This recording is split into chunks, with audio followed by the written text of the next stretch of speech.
Hello friends, मैं संध्या आप सभी के स्वागत करती हूँ स्टडी करिकुलम में। जैसे कि आप सभी जानते हैं कि हम लोग क्लास 3 के एनसीईआरटी पढ़ रहे थे, पर्यावरण अध्ययन, जो अभी तक हमने 10 चैप्टर जो है कंप्लीट कर चुके हैं। आज हम लोग 11 और 12 पढ़ेंगे और इससे पहले हम लोग क्लास 5 के एनसीईआरटी ईवीएस के पोर्शन जो है उसको हम लोग हर एक चैप्टर वाइज जो है कंप्लीट कर चुके हैं। अभी हम लोग क्लास 3 के पढ़ रहे हैं, इसके बाद से क्लास 4 के एनसीईआरटी हम लोग पढ़ेंगे। जो आपके एग्जाम के दृष्टि से मेन पॉइंट रहेगा उसी को हम लोग कवर करते हुए चल रहे हैं। आपके सीटेट के एग्जाम हो या केबीएस के एग्जाम हो या किसी भी टीचर से संबंधित आप लोग के एग्जाम है तो आपके लिए क्लास जो है बहुत ही फायदेमंद है। तो चलिए क्लास को स्टार्ट करते हैं। अपना नोटबुक निकालिए और आज का हेडिंग डालिए यहाँ से वहाँ, यहाँ से यहाँ, यहाँ से वहाँ। इससे पता चलता है कि यात्राएं के बारे में हम लोग पढ़ेंगे। जो यहाँ से रेलगाड़ी के बारे में बताया गया है तो इधर आप लोग के पढ़ने की कोई ज़रूरत नहीं है, इसमें से आपके एग्जाम में प्रश्न देखने को नहीं मिलेंगे। जो पॉइंट मेन रहेंगे वही टॉपिक हम लोग कवर करेंगे।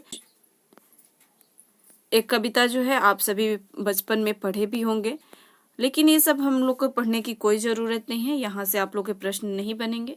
और यहाँ पर जो है रेलगाड़ी जो है यात्रा आप किससे किससे करते हैं, बस से करते हैं, ट्रेन से करते हैं, ऑटो से करते हैं, जहाज से करते हैं। और ये जो है डोली जो है वो किसके लिए प्रयोग किया जाता है, तो दुल्हन के लिए। ये बात आप लोग जिसको नहीं पता है वो आप लोग ध्यान दीजिएगा कि डोली जो है दुल्हन को ले जाने के लिए किया जाता है यूज। और यहाँ पर बस से करते हैं हम लोग, कार से, नाव से भी यात्रा करते हैं। यात्रा जो है घोड़े के पीठ पर बैठकर भी किया जाता है, साइकिल से किया जाता है, रिक्शा से किया जाता है। और यहाँ पर आपके पेडागोजी टर्म है, जानवरों को देखभाल तथा उनके प्रति जुड़ाव को कक्षा में चर्चा करके पढ़ाएं। बच्चे को जानवरों की देखभाल किस प्रकार किया जाता है और बच्चे से रिलेट करके, जानवरों को बच्चे से रिलेट करके पढ़ाएं। और यहाँ पे एक और पेडागोजी टर्म है कि बच्चों ने कई वाहनों को या तो वास्तव में या किताबी, फिल्मों आदि में देखा होगा। और बच्चा जो है कई वाहनों को वास्तविक में देखा होगा, कई वाहनों जो है सिर्फ किताबों में देखा होगा, फिल्मों में देखा होगा। ऐसे सभी अनुभव बच्चों से चर्चा करने में मदद कर सकते हैं। उनके संदर्भ के अनुसार गतिविधि कराएं जिससे कि सफर के दौरान वे अपनी सुरक्षा सुनिश्चित कर पाएं। सफर के दौरान वे अपने सुरक्षा जो है सुनिश्चित कर पाएं। जैसे ही शहरी क्षेत्र के बच्चों को सड़क सुरक्षा या यातायात के नियमों से परिचित कराया जा सकता है। शहरी क्षेत्रों के बच्चों को सड़क सुरक्षा या यातायात के नियमों से परिचय कराया जा सकता है और बच्चे को यातायात के नियम जो है बताया जा सकता है। और उसे सुरक्षा जो है, अगर कार में बैठकर जाना है तो सीट बेल्ट बांध कर जाना है, बाइक से जाना है तो हेलमेट पहन कर जाना है। तो ये यातायात के बारे में जो है बच्चे सबको अच्छे से बताएं। और यहाँ पर वाहनों के कुछ प्रकार जो है दिया हुआ है, रिक्शा है, ट्रैक्टर है, फिर उसके बाद से बस वगैरह है, एम्बुलेंस है। यहाँ पर रेलगाड़ी जो है 2 पहिए वाले, 3 पहिए वाले, इसमें से आपको छांटना है। यहाँ पर हम लोग के एग्जाम में प्रश्न इन सब से नहीं आएंगे, तो ये आप लोग को पढ़ना भी नहीं है। यहाँ पर एक प्रश्न पूछ रहा है कि क्या तुम अनुमान लगा सकते हो कि आज से 20 साल पहले जो है किस प्रकार से लोग आते जाते थे। तो लोग बैलगाड़ी से आते थे और पैदल भी चलते थे, ज्यादा उस वक्त साधन जो है नहीं था। बड़ों, यहाँ पे एक पेडागोजी टर्म दिया हुआ कि बड़ों से प्राप्त जानकारी पर आधारित चर्चा बच्चों को वाहनों में आए बदलाव को समझाने में सहायता करेगी।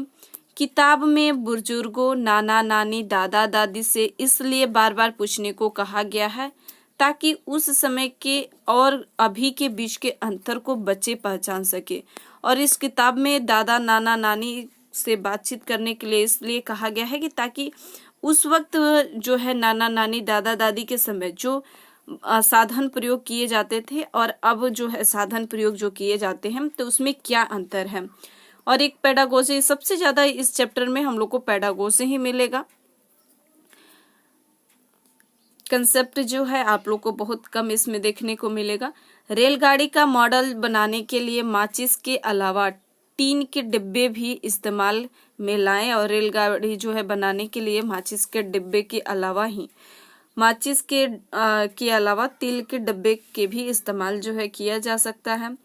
और पहिए बोतल के ढक्कन या बटन से भी बनाया जा सकता है। और पहिए जो है बटन या यहाँ पर जो है देख रहे हैं आप लोग कि माचिस के से किस प्रकार से रेलगाड़ी जो है बनाया गया है माचिस से। और पहिए के लिए ढक्कन का इस्तेमाल या बटन का इस्तेमाल जो है किया जा सकता है।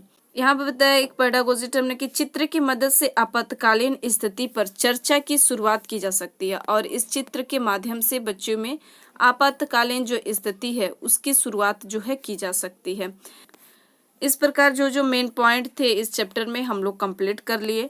अब हम लोग नेक्स्ट चैप्टर स्टार्ट करते हैं। और एक छोटा सा रिक्वेस्ट है कि अभी तक आपने चैनल को सब्सक्राइब नहीं किए हैं तो सब्सक्राइब कर लीजिए, साथ ही साथ अपने दोस्तों के बीच भी शेयर कर दीजिए। चलिए नेक्स्ट चैप्टर जो है स्टार्ट करते हैं। नेक्स्ट चैप्टर के हेडिंग डालिए काम अपने अपने। काम जो है अपने अपने। यहाँ पर जो है सब कोई, यहाँ पर चित्रों के माध्यम से दिखाया है कि सब कोई जो है अपना अपना कार्य कर रहा है। कोई जो है दुकान चला रहा है, तो कोई झाड़ू लगा रहा है, कई बच्चे जो हैं स्कूल से आ रहे हैं। तो चित्रों के माध्यम से यहाँ पर जो है दिखाया गया है। तो ये चित्रों के माध्यम से बताया, इधर आप लोग को पढ़ने की कोई जरूरत नहीं है। यहाँ पर पेडागोजी टर्म जो है पाठ पढ़ाने से पहले यदि बच्चों को ध्यान से चित्र देखने और समझने का मौका दिया जाए तो उनमें चित्र अवलोकन का कौशल विकसित होगा। बच्चे को पाठ पढ़ाने के लिए यदि बच्चे को ध्यान से चित्र को देखने और उनको समझने का मौका दिया जाए तो उसमें चित्र अवलोकन का कौशल जो है विकसित होगा। अगर बच्चे को चित्र को ध्यान से देखने और समझने का मौका जब दिया जाए तो बच्चे जो है उस चित्र से बहुत सारे अवलोकन करके बहुत कुछ जो है वो सीख सकते हैं। और यहाँ पर एक पॉइंट आप लोग ध्यान दीजिएगा, इधर हम लोग को पढ़ने की कोई ज़रूरत नहीं है, लेकिन यहाँ पर जो पॉइंट है, पिता जो है वो कहाँ जाते हैं तो रेहड़ी जाते हैं। रेहड़ी, सब्जी की रेहड़ी। ध्यान दीजिएगा कि जो सब्जी मंडी होती है वहाँ पर जो लगाते हैं लोग सब्जी बेचने के, तो उसको क्या कहा जाता है तो रेहड़ी कहते हैं। ध्यान दीजिएगा कि रेहड़ी, सब्जी की रेहड़ी लगाने के लिए पिताजी जो आते हैं। दीपा जो है वो पढ़ना चाहती है, लेकिन जब उसके घर भाई आ जाता है तो पढ़ नहीं पाते। इधर से प्रश्न आपके एग्जाम में नहीं देखने को मिलेगा, तो ये कहानी जो है हम लोग को पढ़ने की भी जरूरत नहीं है। देखिए कि यहाँ पर कह रहा है कि बातचीत के दौरान यह संदेश मिलाना आवश्यक है कि सभी काम महत्वपूर्ण है, कोई भी काम बड़ा या छोटा नहीं होता। यदि बच्चों द्वारा बनाए गए कामों में जेंडर विषमता दिखाई दे तो उसके कारणों का चर्चा करना अच्छा रहेगा। और जेंडर विषमता दिखाई दे तो उस पर कारणों के चर्चा करना आवश्यक रहेगा। कोई भी काम जो है वो बड़ा छोटा नहीं होता है, वही इस चैप्टर में बताया गया है।